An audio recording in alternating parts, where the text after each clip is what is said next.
Bonjour tout le monde, j'espère que vous allez bien. Salut à vous. Vous l'avez reconnu. Nickel, ça va? Super, et toi? Tranquille, cool. Donc aujourd'hui, on va tourner une petite vidéo ensemble. On va parler de plusieurs sujets, si tu es d'accord. Mhm. Là, tu nous as ramené deux de tes véhicules électriques, puisque toi, tu roules en véhicule électrique depuis Quelques années. ouais, quelques années, pas mal de temps maintenant. Moi, je peux en parler si vous voulez. Ouais, J'ai commencé mon premier véhicule électrique, c'était un modèle chinois, c'était un NIO. ouais, Je sais pas si vous connaissez les petits 50 électriques. ouais, c'est un Voilà. scooter ça. Ouais, c'est Ouais. très répandu en Chine et dans des millions là. Avec la batterie à l'intérieur, c'est ça. Une batterie dans le plancher. Dans le plancher, tu Une peux. batterie Ouais. qui est dans le plancher ici. Ouais, tu peux Voilà. même les soulever. Il y en a Exactement. deux en option, je crois. Ouais, c'est ça. Ouais, Une dans le coffre et une pour les ouais. modèles. C'est Et, ça. et après? Et après, je l'ai vendu parce que il allait pas assez d'autonomie et pas assez vite. Donc, moi, j'ai le permis auto. Après, j'ai passé mon permis 125, la formation de 7 heures. Ouais. Et du coup, je suis parti sur ce silence. J'ai été un des premiers en France à l'avoir 2019, décembre 2019. Il a 18 000 km. Et puis, tu as un autre véhicule aussi familial, électrique. Oui, oui, oui. Qu'est-ce que J'ai qu'un enfant, mais j'ai une Kia EV6, comme vous savez. Ouais. Pour ceux qui nous suivent déjà et ceux qui nous rejoignent. Et, Oui, comme vous l'avez entendu, Mickaël roule en véhicule électrique. Donc, pour ne pas le faire de suspense, il roule en scooter électrique. Pour ceux qui l'ont entendu, ils ont entendu le mot silence. Donc, c'est le nom d'un scooter. Je crois qu'il me semble que c'est espagnol. c'est ça. C'est ça. Et il roule en coréenne. Donc, voilà les véhicules. À la base, Silence, dans les années 2010 à peu près, c'était surtout des scooters de livraison. Et ça, c'est le premier pour, on va dire, les particuliers. Et Tu donc, peux nous montrer son petit atout là, parce il a un atout ce scooter là. Ah oui. Bon, je suis désolé, il n'est pas en très bon état. Je suis tombé côté batterie et il y a eu un petit pépin. Alors, dans la selle, bon, c'est un peu le bordel. J'ai une trappe. Pour les derniers modèles, il y a une trappe. Je déverrouille et là, je tire la batterie. Pour les derniers modèles, il y a encore une sécurité à Donc clé. là, tu sors la batterie directement. C'est ça. Et ça sert à quoi de sortir la batterie? Ça permet de la recharger chez soi. Parce que comme vous voyez, c'est une batterie qui est assez imposante et qui est assez lourde. Ça fait 42 kg. Ah oui. Bon, moi, je fais de la muscu, donc ça paraît léger pour moi. Mais pour certains, dans les escaliers, c'est un peu dangereux aussi. Je la monte des fois au deuxième étage chez moi parce que j'ai toujours pas de bande de recharge. Et je la recharge sur mon lieu de travail, des fois à la maison. Donc voilà, ou même au Quartz à côté, il y a des bandes gratuites. Voilà. Et qu'est-ce que c'est comme genre de batterie ça? C'est une batterie qui fait 5,6 kWh, je pense que c'est utile. Oui. Et autonomie 130 km en mode éco. Le mode éco, c'est limité à c'est 60, 50, 60. Après, il y a le mode. Kilomètre-heure. Oui, c'est ça. Après, il y a le mode City, limité à 85, et le mode Sport à 100 km/h. 90 réel. Donc autant dire que tu peux prendre l'autoroute avec à l'aise. Ah bah je fais beaucoup de périph', je travaille au sud de Paris, dans le 15e, sur Boulogne et dans le 18e. Je fais en cycle mix avec beaucoup de périph', j'arrive à faire facile 80-90 km. D'accord, donc tu travailles sur plusieurs sites C'est parisiens. ça. Ouais. Et Je travaille pour Ben Hamburger, faire de la publicité. Et du coup, lorsque tu te déplaces pour aller sur tes différents sites, tu prends tout le temps le scooter, tu ne prends jamais le véhicule? Non, parce que ce serait un sacré inconvénient la voiture. Dans Paris, C'est oui. tout le temps bouchonné, il y a tout le temps des travaux partout. Ouais, dans Et en Paris, plus, ouais. il faut se garer gratuitement. Ouais. Bon là, se garer gratuitement, c'est possible, mais il faut la mettre en charge, quoi. Il faut, enfin voilà, Ouais. faut trouver. Sinon, tu sais que, je sais pas si tu es au courant, tu peux inscrire ton véhicule sur le fichier, sur un certain fichier, je me souviens plus du nom, C'est ça. et tu as 3 ans comment dire, de stationnement gratuit limité à 6 heures par jour. Il est inscrit mon scooter sur ce fichier et je vais sur l'application Pay by Phone Ouais, et à chaque fois que je me stationne avec la localisation, oui. j'enregistre, je me mets sur la carte. Bon là on est à Villeneuve, je sais pas. Ici c'est pas une zone payante, mais je vais Oui. dessus pour ceux qui Oui. connaissent Pay by Phone. Tu stationnes gratuitement avec Toute Pay la by journée, Phone parce que gratuitement. ton scooter est électrique. C'est ça et qu'il a été enregistré. Ouais, bon. Ce qui est un peu Ouais. voilà. Et puis voilà. Pour remettre la batterie, c'est très simple. Donc là, vous voyez, il y a des petits rails. Bon, c'est pas très proche. Ah oui, les rails. Attends, on met pas d'eau là-dedans parce qu'il y a des parties électriques. D'accord. Tu connais la chimie de la batterie? C'est du lithium, ion, hein. Pas polymère. mer. C'est pas... Vu que c'est 2019, ça peut pas être du LFP. C'est trop. Ouais. Donc je résume avec cette batterie amovible. Il t'est possible, bon, toi t'habites au 2e étage sans ascenseur, c'est ça?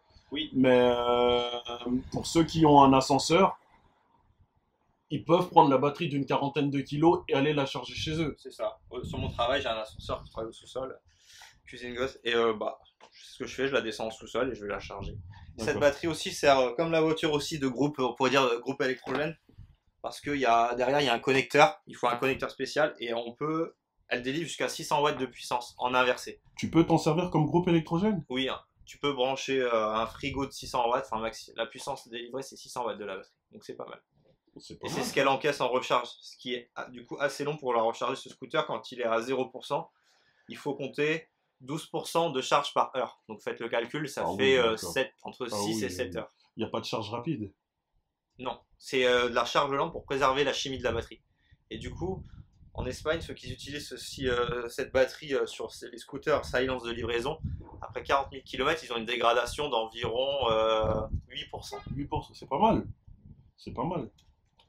D'accord. Et comment tu fais sinon, dans le cadre privé, pour recharger ton scooter? Bah, au Quartz, j'ai des bornes gratuites là-bas. Et t'as aussi une autre solution aussi. La voiture maintenant. D'accord. On peut voir comment tu fais? Bah, je vais vous montrer ça. Alors, je branche la prise ici. Qu'est-ce que c'est que ça? D'accord. Donc c'est son emplacement. Hein. Voilà. Sinon, je peux directement sortir la batterie aussi. Ah oui. Et là, il y a écrit câble. C'est ça. Et là, je viens le mettre ici. D'accord. Je peux refermer. Comme ça, c'est sécurisé. Ouais. Et ensuite, ça c'est pas grave. Qu'est-ce qu'il va nous sortir là, Mickaël? Ah, vous l'avez reconnu, ce petit objet, hein? Qu'est-ce que c'est que ça? Les plus initiés ont reconnu le truc. C'est le V2L. Oui. Donc c'est le V2L, tu peux nous dire ce que c'est? Véhicule to load. Ça sert à quoi exactement? Ça sert à extraire de l'énergie de la voiture. Ah oui, bah, c'est bien ça. Jusqu'à 3,6 kWh. Et on peut régler depuis la voiture jusqu'à la décharge qu'on veut de la voiture si on veut pas que ça descende à un certain seuil. D'accord. Ah, je regarde pas, je redéverrouille la voiture. Donc comment ça fonctionne exactement? On va refermer ça. Tu branches. Voilà, et là j'ai juste à appuyer sur ce bouton. Tu peux voir? Là elle s'est verrouillée. Oui. Et là il doit y avoir une lumière, je sais pas si on peut voir. Ouais. Ici, là. Ah là, ouais, là. Ah oui, d'accord. Et là, sur le scooter, il vient de s'allumer. Il va se rééteindre, mais c'est pour dire à quel niveau de batterie il est, c'est en charge. D'accord. Ok. Et ça donne le délai de... Ah oui, charging, il y a écrit. Ah oui. Bah, on va pas voir le délai, par contre, on peut voir ce que la voiture elle est en train de donner. D'accord. On peut voir ça à l'intérieur direct? Oui, on peut voir ça. Donc, tu as dit jusqu'à 3,6 kW, elle donne, c'est ça? C'est ça. Ça ferme-toi. Voilà. Donc là, au début, elle lance progressivement la puissance sur la batterie. Pour pas aussi... c'est très lent. Et ça va monter à 0,6, ce que la batterie peut encaisser du scooter. Et avec... Tu mets combien de temps, même sur ton, même sur, comment dire, sur ton véhicule, tu mets 5-6 heures aussi pour recharger C'est ça, à partir du moment où la voiture va délivrer 0,6 kW, ouais. Ça va recharger 12% par heure. Ouais, ouais. Là, on voit bien qu'il y a marqué ça va monter, là. Voilà, C'est un peu long. Transfert V2L en cours. 0,5 et puis 0,6. Ça monte toujours progressivement, ça a toujours été comme ça? Ouais, je pense. Bah, c'est un peu comme une borne de recharge. Quand vous arrivez, la voiture, elle peut prendre 239 kW. Et ben, on va pas les prendre instantanément. Il y a des paliers quand même que la voiture, elle respecte. Nickel. J'en profite pour lancer un sujet puisqu'on est dans ton véhicule. Apparemment, ce véhicule-là, tu l'as vendu? Oui. Mais pourquoi? Ah, mais parce que... Bonne question. Ouais, parce que moi, hors caméra, tu m'avais dit que c'était un véhicule que tu n'utilisais pas souvent. C'est ça. Que tu as beaucoup loué, notamment cet été aussi. Oui, j'ai un peu loué. J'ai pu expérimenter la location. Tu l'as loué pendant combien de jours cet été? En tout, un mois et demi. Non, mais le nombre de jours exact, tu sais pas? Bah, un mois et demi. 40 jours, à peu près 45 jours. 45 jours de location? Ouais. Ah bah c'est bien. Et du coup, ce véhicule partira quand? Il va partir au plus tard le 6 novembre. Le 6 novembre. Ouais. Tu peux nous donner par quel biais tu l'as vendu, le canal? EV Remarketing, c'est ça. Et comment t'as fait? Bah, sur le site, tout simplement, j'ai rentré les informations du véhicule et puis ils m'ont fait une offre. Ouais, Après, ils m'ont demandé des photos. ouais, Enfin, en même temps, des photos au début. Et puis après, voilà, j'ai accepté l'offre qu'ils m'ont proposée, quoi. ouais. T'as fait ça au mois d'août, hein? J'ai fait ça, oui, fin août. Parce que ce qui est, comment dire, ce qui m'étonne un petit peu, j'ai regardé la vidéo d'Armel Hightech. Armel Hightech a essayé de vendre son véhicule. On lui a refusé la vente de son véhicule parce que il a demandé un délai de vente supérieur à 2 mois. Et toi, ton véhicule, tu l'as revendu à Eviro Marketing au mois de août C'est ça. pour novembre. Et Pour fin novembre. pour fin novembre, et ça a été accepté. Ça a été accepté. T'as même signé, t'as tout signé, t'as tout. C'est ça. T'as eu le retour de signature, on est bien Oui, oui, d'accord? c'est ça. Non, bah, franchement, je comprends pas. Je pense parce que c'est un véhicule qu'ils n'ont pas beaucoup, Ouais. qui a été très peu vendu en Europe parce qu'au début, bah, il y avait, je crois que c'était genre, j'ai cru entendre 5000 véhicules pour toute l'Europe au début, les premiers lots. Moi, elle est sortie en octobre 2021. Moi, c'est un VD, je l'ai eu en février, Février 2021, février 2022, pardon. 2022. Ouais. Et du coup, voilà, il n'y avait pas beaucoup de véhicules sur le marché, donc je pense que c'est pour ça que ça pose aucun problème qu'ils s'attendent un peu. C'est quelle, c'est quoi, comment dire, c'est quelle série celle-ci? C'est Air Design, Air Design? avec pompe à chaleur et prise de 220 volts à l'arrière. Ouais, c'est vrai. Ouais, voilà, là on voit la prise de 120 volts. Mais la meilleure option pour moi là-dessus, c'est les sièges ventilés. Ouais, c'est vrai. Donc là on voit là, vous voyez, il a les sièges ventilés et les sièges chauffants et le volant chauffant Et le V2L, et le franchement. V2L. Franchement, les deux meilleures options, c'est ça, Donc c'est tu dis que c'est V2L. une Air Design, hein, c'est C'est ça, ça, hein? Air Design. Et elle a combien de kilomètres? 17 000. 17 000. Je l'ai eu à 3000 km. Combien tu l'as acheté sans indiscrétion? Avec les frais de mise en route, 39 500 euros. 39 500 euros. C'est ça. Alors que prix catalogue, là, je l'ai reconfiguré il y a quelques temps, elle était à 58 000. Ah oui, ah oui. 58 000 parce que il y a le blanc nacré et pas de pompe à chaleur, voilà. Donc c'est pour ça que tu l'as revendu. Je l'ai revendu parce que avant même de l'acheter, le prix m'a choqué, donc bah, je l'ai réservé direct, quoi. Ouais. Et c'est pour ça que tu as réussi à la vendre assez facilement, à la revendre assez facilement. C'est ça. Et là, j'ai gagné entre les deux. Ouais, C'est-à-dire entre 39 et 58, et ben entre les deux. Voilà, ouais, donc on s'imagine, on s'imagine. ils sont pas arnaqués vers marketing et moi je suis gagnant aussi. Non, Ivy Marketing, on va pas dire combien, mais ils ont été généreux avec toi.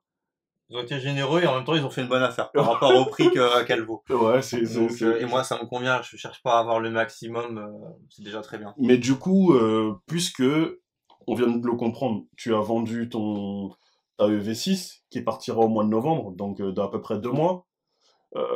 Comment tu vas faire, Michael? Puisque je vous rappelle, c'est un véhicule familial, hein. On voit même le siège auto à l'arrière. Tu vas te retrouver sans véhicule, Michael? Bah, il se trouve que j'ai un peu tout à côté et puis mon garçon est à l'école maternelle à 200 mètres. Donc, alors qu'avant j'avais besoin de traverser toute la ville. Donc on y va à pied pour le déposer. Donc au quotidien, la voiture, j'en ai pas besoin. On arrive dans une période où c'est compliqué de louer aussi. Ouais, Donc la voiture, plutôt que de la garder, ben, je vais la vendre d'accord. pour pas perdre d'argent. Et Et voilà. tu as un autre projet de véhicule ou pas du tout? Bah T'as des petites idées? j'ai des petites idées, ouais, ouais.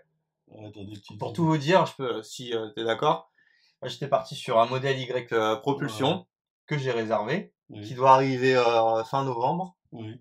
mi-novembre, fin novembre, enfin on sait pas, les dates ça bouge tout le temps.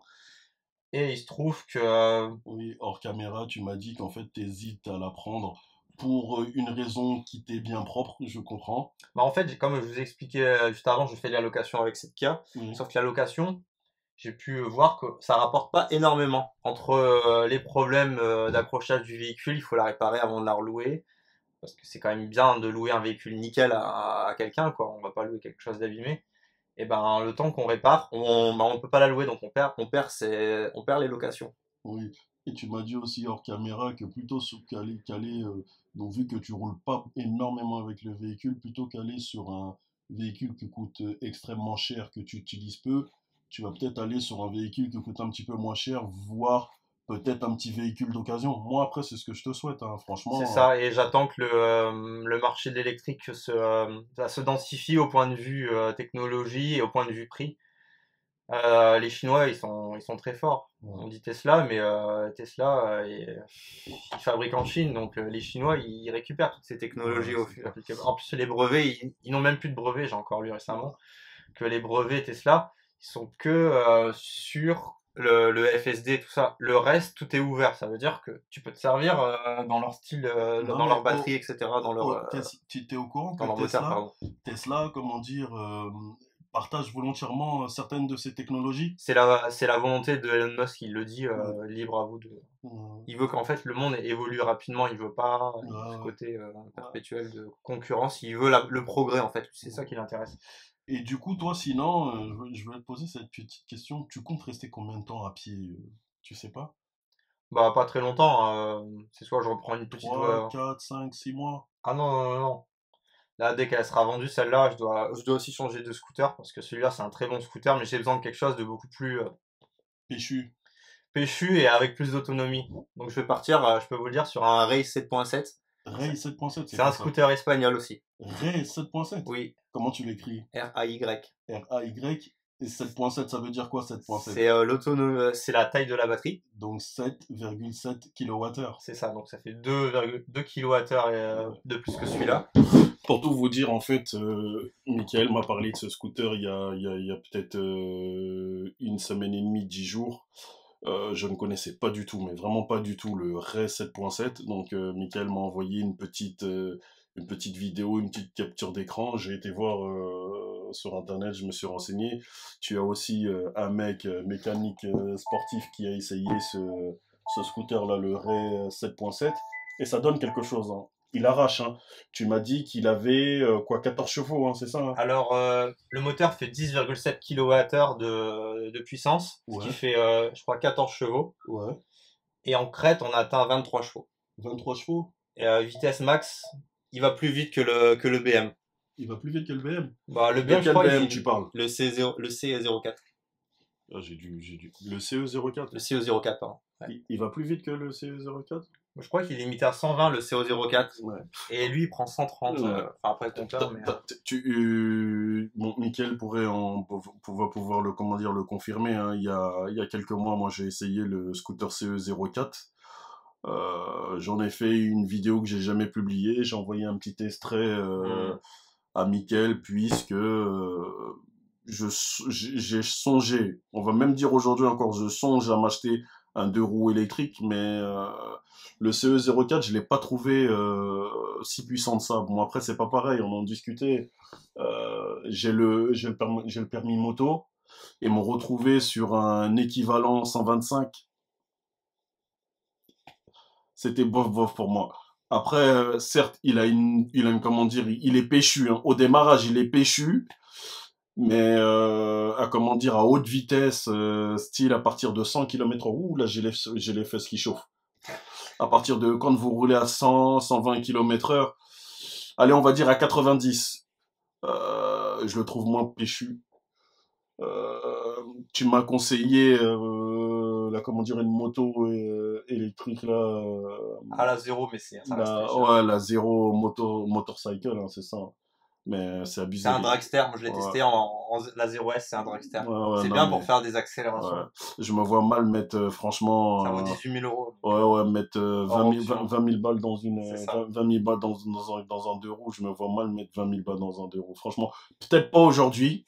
Moi, après, j'aime bien les, comment dire, les routières et les trails. Vous savez, les grosses bécanes. Energica, faut partir. Ouais, pourquoi pas. Les prix Euh, sont fous, les prix. voilà, je roulais enfin, ma dernière moto, c'était une BMW, une RT 1200. J'aime bien ce type ouais, ce look, ce Ouais, type sympa. de moto bien confortable.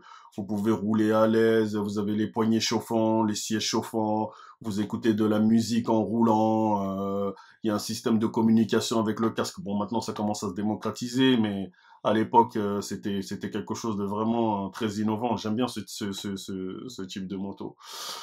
Et puis voilà, bah Mickaël, bah, on a parlé de ton scooter et de ta truc. Et quant à moi, voilà, moi je voulais vous parler d'un petit sujet. Vous savez que j'ai commandé une Tesla Model Y propulsion. Dans une de mes vidéos, dont la dernière vidéo postée, je vous ai dit que j'allais vous parler d'un sujet, donc la configuration. La configuration. Donc, j'ai configuré mon Tesla Model Y. Donc, j'ai fait une configuration de base au mois d'août. Donc, Tesla Model Y propulsion, blanche, sans jante, sans rien. On est bien d'accord, Michael? Sans Oh jante non, non, non, optionnée, tu vas non, dire. la toute première, non, pardon, excusez-moi. La toute première comment dire, que j'ai configurée T'es rouge. était rouge. Merci beaucoup. Et t'es revenu à ton premier amour. Voilà, elle est exactement. Elle était rouge avec le crochet d'attelage, rien d'autre, aucune option. Puis après, quelques temps après, voilà. Donc je suis parti sur une blanche, à peu près 3 semaines après comment dire, la configuration de la rouge. Donc j'ai appelé Tesla. Tesla m'a, comment dire, je leur ai dit que finalement je voulais plus aller sur une rouge, je préfère aller sur une blanche. Comme ça, la blanche, je la relookerai exactement comme celle que j'ai vendue dernièrement. Pour te dire, je viens de regarder tout à l'heure Tesla Geek sur son Insta, il y a plein de photos de ta voiture. Ouais. Franchement, mais quand elle est sortie